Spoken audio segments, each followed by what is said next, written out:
The man selling a holy statue. Muž prodávající svatou sochu. A man carved a wooden statue of the god Hermes. Muž vyřezal dřevěnou sochu boha Herma and carried it to the market. A nesl ji na trh. To offer it for sale. Aby ji nabídl k prodeji. But no buyer came along. Ale žádný kupec nepřišel. So the man took it into his head. Tak si to ten muž vzal do hlavy. To attract a buyer by crying out. Aby přilákal kupce křičením.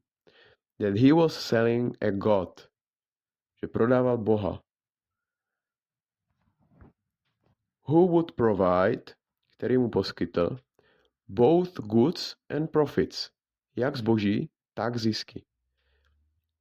A passerby heard this and said to him. Slyšel to kolem jdoucí a řekl mu. Well friend.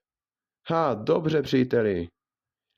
If he is so beneficent, když je tak dobročinný, why are you selling him? Proč ho prodáváš?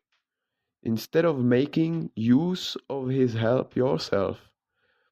Místo toho, abys sám využil jeho pomoci. The merchant replied. Obchodník odpověděl. Oh, it isn't that. To není ono. It's just that I need ready cash. Je to tak, že potřebuji hotovost.